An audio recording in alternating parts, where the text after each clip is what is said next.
Up to date channel के माध्यम से आज मैं आपको हिंदी पदखंड दोहे रहीम के बताने जा रहा हूँ। सक्षमता परीक्षा के यह अत्यंत महत्वपूर्ण सेक्शन है जो कि भाषा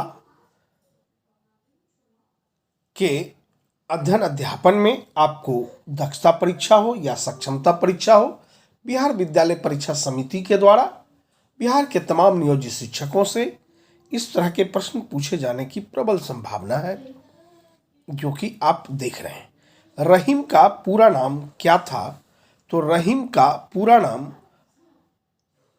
अब्दुल रहीम खान खाना था। नेक्स्ट क्वेश्चन, रहीम किस युग के कवि थे? तो रहीम मध्ययुगीन कवि थे। रहीम किस संस्कृति के कवि हैं? तो जैसा कि आप जानते हैं, रहीम दरबारी कवि थे। रहीम किस राजा के दरबार में रहते थे?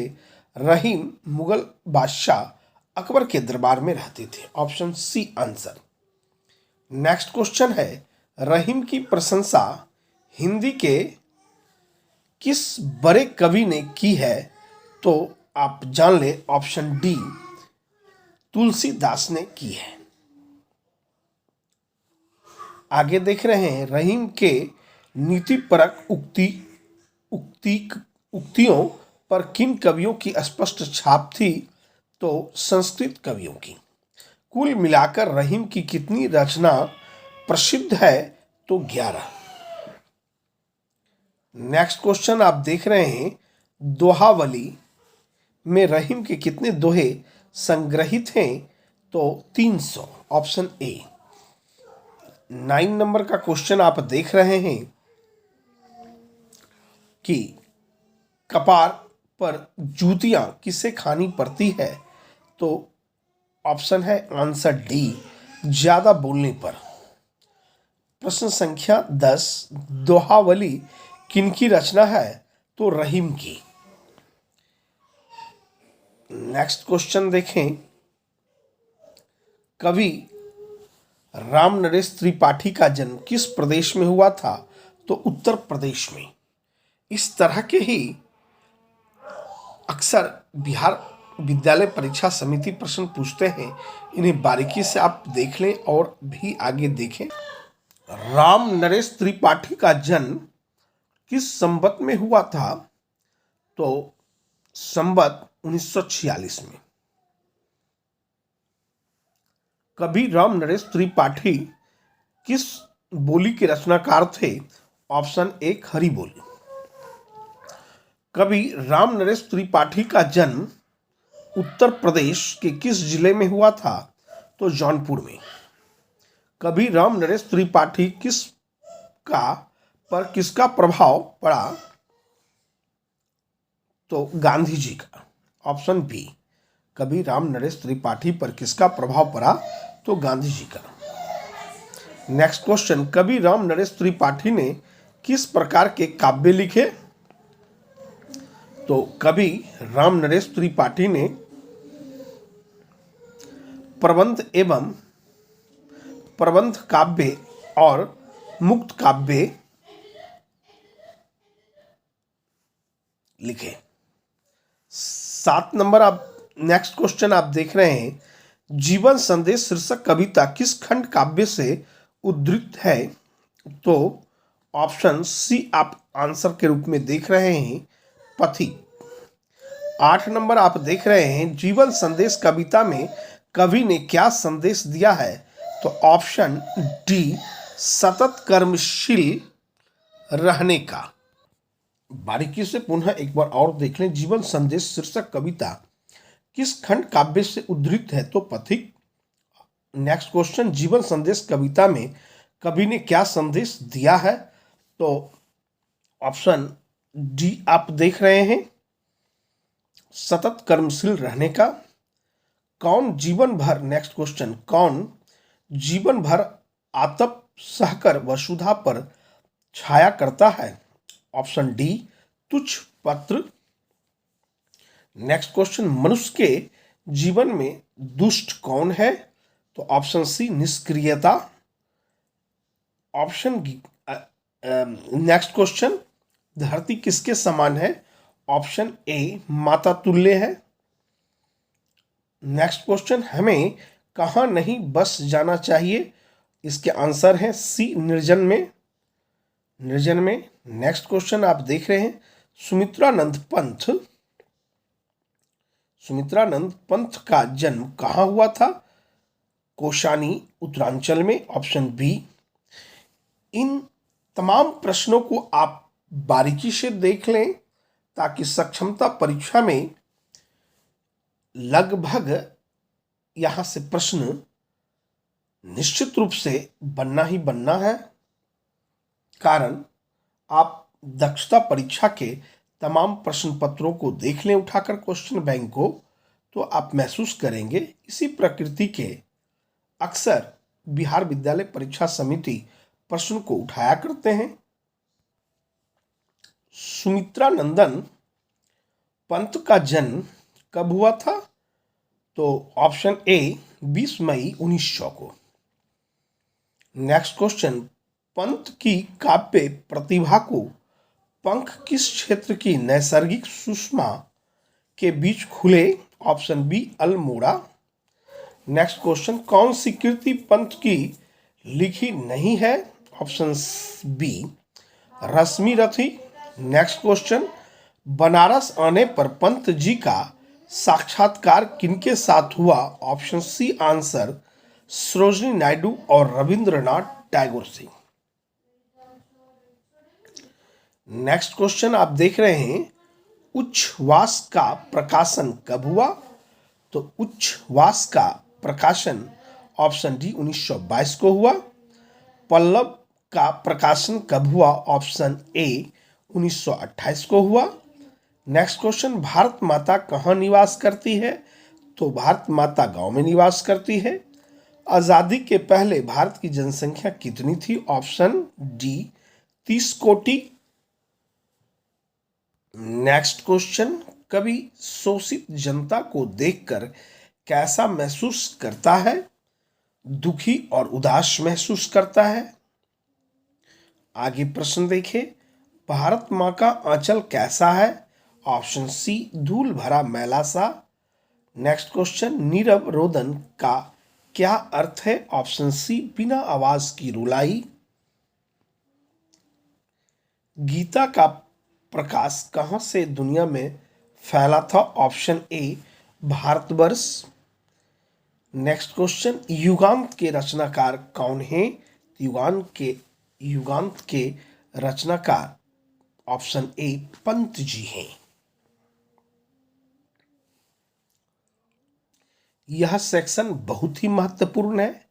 अभी अभी बीपीएससी टीआरई 2 आपने देखा होगा, इस सेक्शन से, इस चैप्टर से लगभग प्रश्न हिंदी भाषा में पूछे गए हैं। देख लें, दिनकर की मृत्यु कब हुई? तो रामधारी सिंह दिनकर की मृत्यु 1974 ईस्वी में हुआ। नेक्स्ट क्वेश्चन, दिनकर जी का जन्म कहाँ हुआ था? तो Simaria, option C Simaria Begusarai Bihar. Next question है, दिनकर का जन्म कब हुआ था? तो दिनकर जी का जन्म 1908 ईस्वी में हुआ था। Option D. कौन सी किताब दिनकर की नहीं है? तो ऑप्शन ए यशोधरा रामधारी सिंह दिनकर का किताब नहीं है। आगे आप देखें, किताब उनका है कौन कौन? रश्मि रथी है, उर्वशी है, कुरुक्षेत्र है। इस बार बीपीएससी टीआरई 2 में इस तरह के ही प्रश्न पूछे गए थे। भारत का वास्तविक स्वरूप कहाँ प्रकट होता है? भारत का वास्तविक स्वरूप प्रेम, ऐक्य और त्याग की साधना में। नेक्स्ट क्वेश्चन है, इनमें से किस कवि को राष्ट्र कवि की उपाधि मिली? तो रामधारी सिंह दिनकर को। Option C. नेपाली जी का जन्म कहाँ हुआ था? तो नेपाली जी का जन्म ऑप्शन बी बेतिया पश्चिमी चंपारण, बहुत ही महत्वपूर्ण है। नेपाली जी का जन्म कब हुआ था? तो नेपाली जी का जन्म 11 अगस्त 1911 ईस्वी को हुआ था। नेपाली जी का निधन कब हुआ था? तो नेपाली जी का निधन ऑप्शन सी 21 अप्रैल 1967 ईस्वी को हुआ था।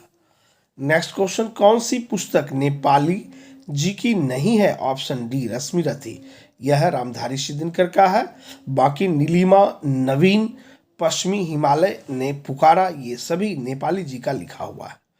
देवालय का देवता मौन पर मन का देव मधुर बोले, किनके द्वारा रचित रचना है? तो ऑप्शन बी सुंदर का ध्यान कहीं सुंदर द्वारा सेक्शन से लिया गया है। आरसी प्रसाद सिंह जी का जन्म कहाँ हुआ था? तो ऑप्शन बी इरावत दरभंगा में। आरसी प्रसाद सिंह, यह भी महत्वपूर्ण प्रश्न है। आरसी प्रसाद सिंह का जन्म कब हुआ था? संवत 1970 में। कौन सा कविता संग्रह आरसी प्रसाद सिंह का नहीं है? तो ऑप्शन बी रश्मिरथी नहीं है। आरसी संचयिता है, नई दिशा है, कलापी है। नेक्स्ट क्वेश्चन, कौन सा कविता संग्रह आरसी प्रसाद जी का है? तो ऑप्शन सी जीवन का यौवन। कौन सी पुस्तक आरसी प्रसाद सिंह की नहीं है? तो ऑप्शन डी कथानिका। और कौन है? पंच पल्लव है, खोटा सिक्का है, कालरात्रि है। नेक्स्ट क्वेश्चन देखें, यह भी महत्वपूर्ण सेक्शन है। प्रेमचंद का जन्म कहाँ हुआ था? तो option C Lamhi, Varanasi. Next question, कहानीकार प्रेमचंद का जन्म कब हुआ था? तो ऑप्शन बी 31 जुलाई 1880 ईस्वी को।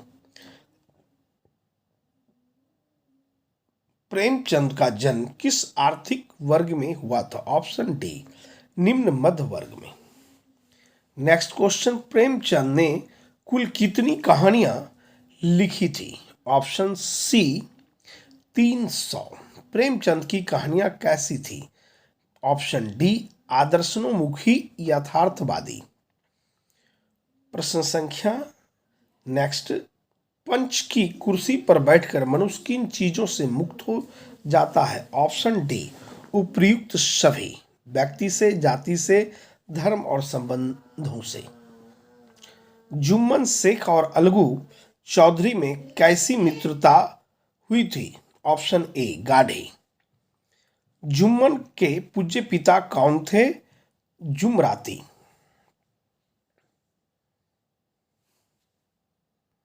समय बहुत कम है, परीक्षा आपके सर पे है। आप जितना जल्द हो सके शनै शनै सारे विषयों को आप समाप्त कर लें। हमारे चैनल पे यदि आप नए हैं तो सब्सक्राइब कर लें, बेल बटन दबावें, अधिक से अधिक शेयर करें, ताकि उन तमाम नियोजित शिक्षकों को हमारे चैनल के माध्यम से एक सहयोग प्राप्त हो सके, अपनी तैयारी वह कर सके। मैं गागर में सागर भरने का हमेशा काम किया हूँ।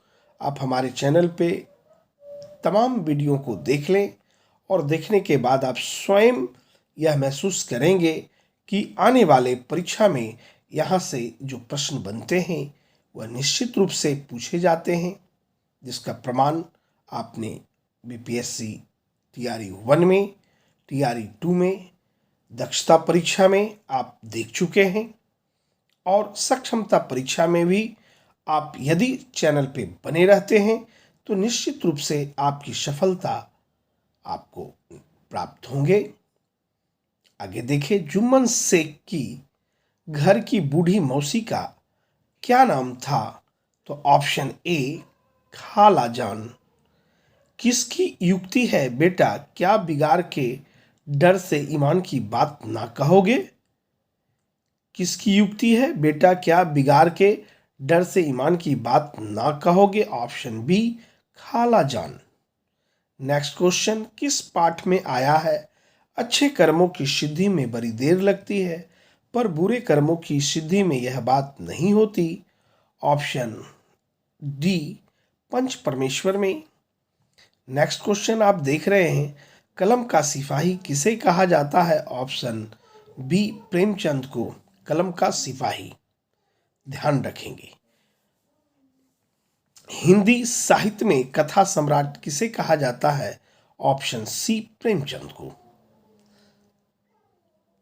इन तमाम प्रश्नों को आप बारीकी से देख लें ताकि आने वाले सक्षमता परीक्षा में आप पूर्णतः सक्षम हो सके। इन्हीं शब्दों के साथ बेस्ट ऑफ लक।